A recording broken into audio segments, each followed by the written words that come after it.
Nous sommes dans Luc chapitre 5, versets 12 à 14. Et Luc 18, 11 à 16.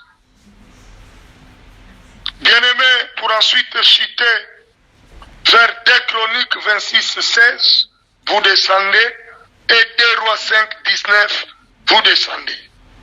Bien-aimé, nous avons vu l'adoration, c'est baisser les fils. Lorsque nous baissons les fils, bien-aimé, la colère du fils ne se manifeste pas, mais il manifeste son amour. Voilà pourquoi nous avons vu dans le livre de 2 Rois chapitre 1, les 2 groupes envoyés par le roi Acacia furent consumés par les feux. Mais le 3e groupe avait compris, lorsqu'il est arrivé près du prophète, ils se sont agenouillés et par cette position de s'agenouiller, c'était déjà l'adoration et le feu n'est pas descendu. Or, la 3e heure, c'est le temps de l'esprit.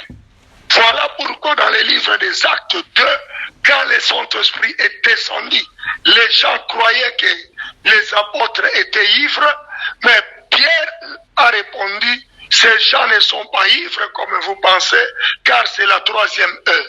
Donc la 3e heure, c'est le 3e groupe, c'est la 3e dispensation, qui est la dispensation de l'esprit. Les vrais adorateurs adoreront le Père en esprit et en vérité. Là où il y a l'adoration, Dieu manifeste sa bonté. Dieu bénit, Dieu délivre, Dieu élève, Dieu étend sa main puissante. Dieu confond nos adversaires, confond les diables et ses acolytes.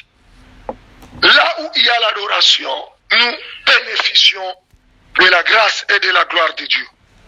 Et ici, dans le livre de Luc, bien-aimé, nous allons voir quelque chose de grand, quelque chose de merveilleux, quelque chose qui nous fera du bien. Bien-aimé, la Bible nous parle ici, dans tous ces textes que j'ai donnés, il est question de l'adoration en face de la lèpre. Oh, la Bible nous dit ceci. Dans le livre de Luc 5, 12 à 14, bien-aimé, il y avait un lépreux. Jésus aussi passait par là. Or, Jésus, en réalité, par rapport à Luc 19, 10, il est venu chercher et sauver ce qui était perdu. Bien-aimé, Jésus, c'est le rouleau volant. Bien-aimé, Jésus, c'est le tabernacle qui allait de lieu en lieu en faisant les biens. Ici, nous voyons le lépreux. Lorsqu'il a vu Jésus, il tomba sur ses pieds.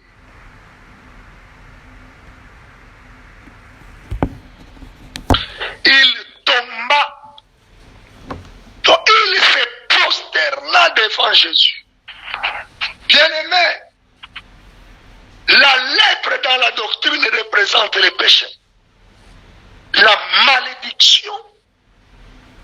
Bien-aimé, l'ikapote. Mais lorsque le lépreux s'est agenouillé, s'est prosterné devant Jésus, ça c'est l'adoration.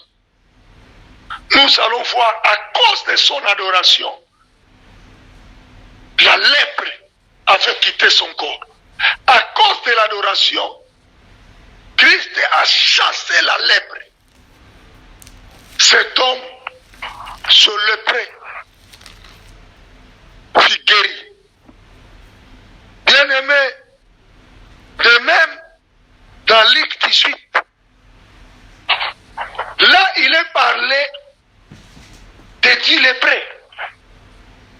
Les 10 lépreux. Or, bien-aimé, nous savons selon la loi de Moïse, les lépreux étaient boutés hors du camp.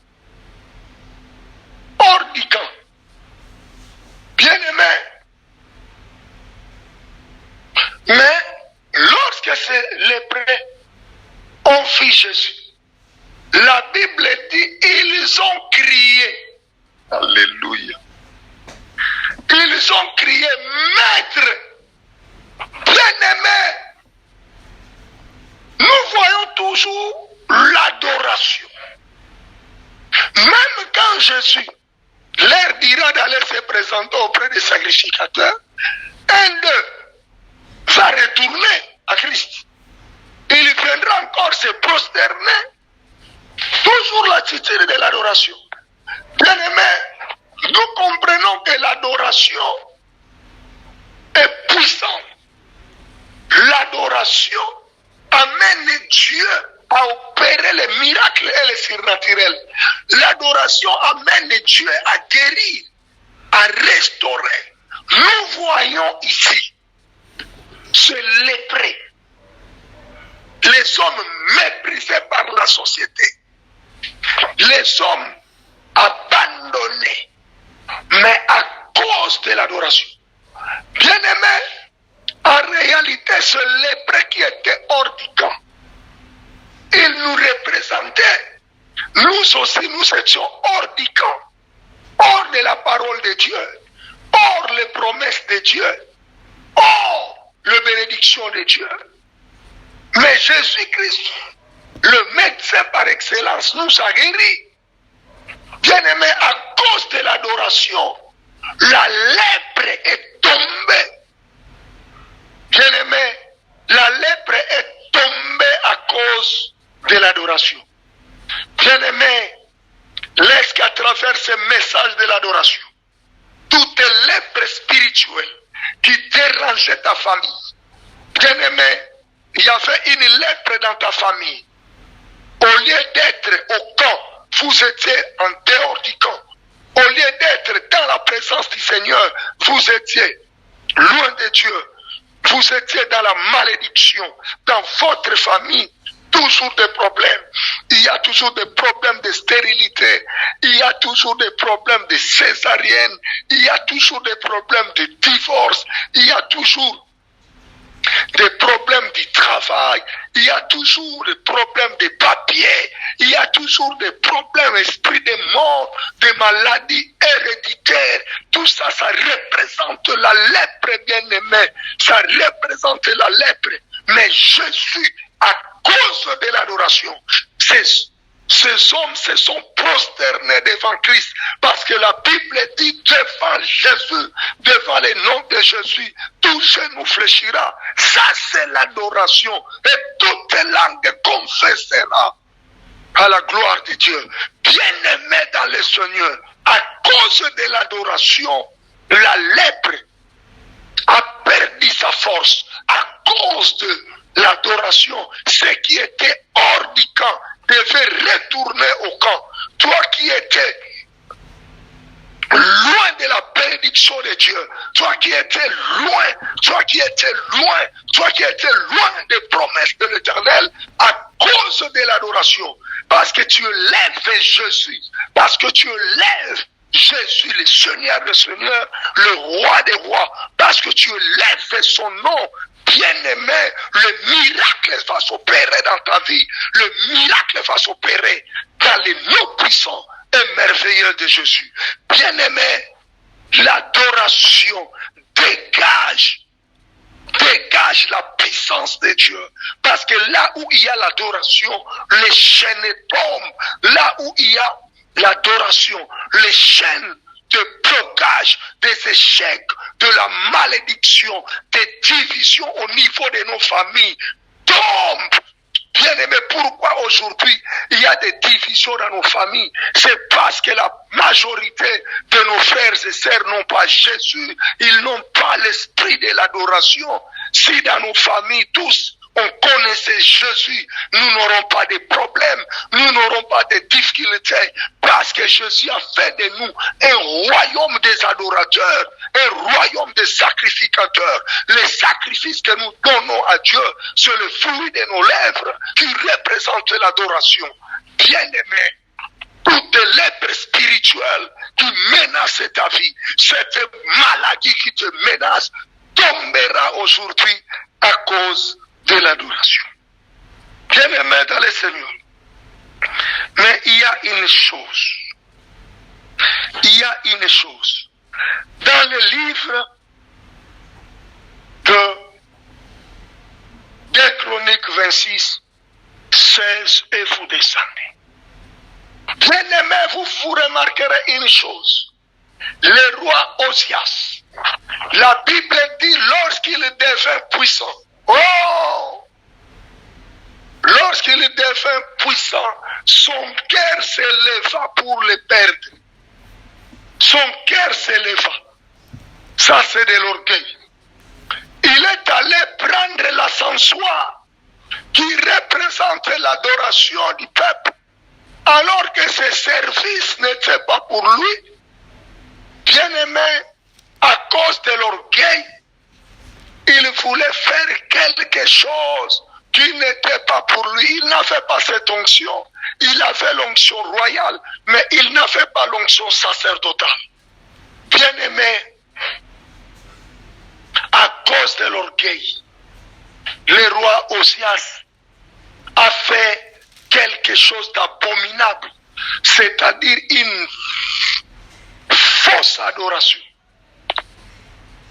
Par cette fausse adoration, bien-aimé, il était frappé de lèpre.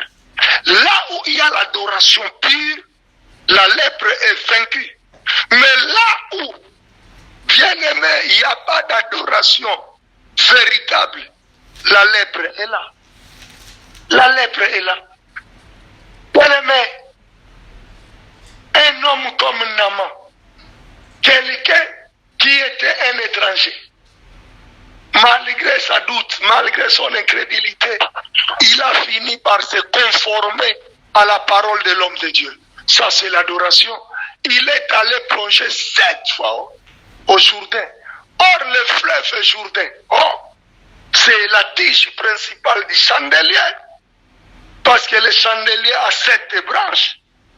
De même, le Jourdain, c'était au milieu. Le Jourdain séparait 3 villes de refuge. D'un côté, 3 villes de refuge dans l'autre. Et le Jourdain était au milieu. Voilà pourquoi, quand Naaman est venu au Jourdain, il devait plonger, bien-aimé. Il est sorti guéri. Mais Géasi, qui était toujours avec le prophète, il est allé porter l'opprobre au ministère de son père. Il est allé mentir au nom de son père. Ça, c'est quelle adoration? Or, l'esprit de Géasi, c'est l'esprit de Ananias et Saphira. Parce que dans l'église primitive, il y avait une vraie adoration. Parce que quand quelqu'un vendait même sa maison, il apportait tout l'argent aux pieds des apôtres. Ça, c'est la véritable adoration. Mais Ananias et Saphira, animés de l'esprit de Géasi, bien aimé, la cupidité, frappés de lèpre, bien aimé, ceux qui blaguent avec l'adoration sont toujours frappés de lèpre. Voilà pourquoi, bien aimé, nous devons faire de son mieux pour être des bons adorateurs. Bien aimé, là où il y a la vraie adoration, la lèpre est brisée. La lèpre perd sa force. Et la gloire de Dieu se manifeste. Bien-aimé dans le Seigneur, ce n'est pas pour rien, Dieu a voulu que nous puissions parler de l'adoration. Dieu veut que nous soyons de vrais adorateurs. Or, pour être un bon adorateur, il faut d'abord expérimenter la croix, être brisé. Il faut être propre, la sanctification qui viendrait. Il faut avoir la parole, être enseigné, les 12 pains, et il faut bénéficier de la lumière du chandelier, qui est la révélation. Bien-aimé dans le Seigneur, L'adoration. L'adoration, ça doit être notre mode de vie. Bien-aimé, Joseph en Égypte, il n'avait pas de pasteur. Il n'avait personne pour le contrôler. Mais il savait une chose, que mon Dieu est en train de me voir. Joseph a gardé l'adoration. Même sur une terre étrangère, il a gardé l'adoration. Il a gardé l'adoration. Et Dieu l'a élevé. Daniel et ses compagnons, dans un pays étranger, il n'y avait pas de pasteur, il n'y avait pas de diacre. Mais bien aimé, ils n'ont pas négligé l'adoration. Bien aimé, je vais dire une chose. L'adoration, c'est une façon d'honorer notre Dieu. L'adoration, c'est une façon de glorifier le nom de notre Dieu.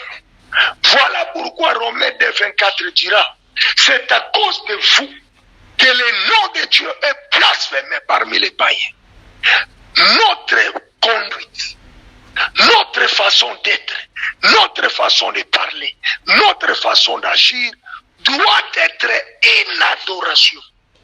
Notre façon de servir Dieu, notre façon de donner à Dieu doit être une adoration. Adorer Dieu, bien-aimé, est tellement vaste. Nous devons adorer Dieu avec nos biens. Lorsque nous donnons des dons à l'église, lorsque nous donnons des offrandes, lorsque nous donnons des dîmes, bien-aimés, c'est une adoration. C'est une adoration. Lorsque nous recevons les hommes de Dieu dans nos maisons, c'est une adoration. Bien-aimé, là où il y a l'adoration, bien-aimé, le ciel reste ouvert. Le peuple bénéficie de la pluie qui est le règne de Dieu. Là où il y a l'adoration, Dieu règne. Adorer Dieu, c'est créer l'atmosphère prophétique. Lorsque nous adorons Dieu, bien-aimé, son règne s'établit au milieu de nous. Lorsque nous adorons Dieu, bien-aimé, le trône de Dieu quitte le ciel et descend sur la terre. Lorsque nous adorons Dieu, bien-aimé, Dieu manifeste sa gloire, manifeste sa puissance. Bien-aimé, nous voyons ici ceux qui ont adoré.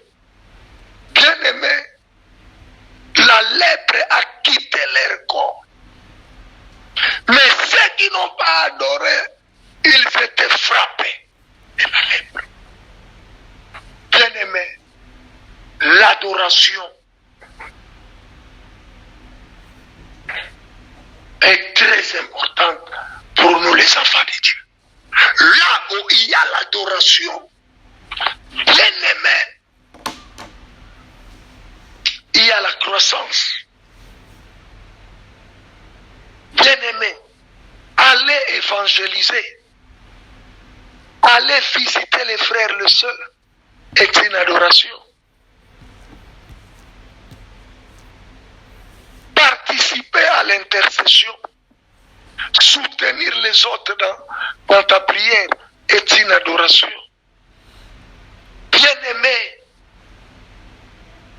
faire des actes louables à l'église est une adoration. Vous achetez les instruments pour Dieu dans l'église, c'est une adoration.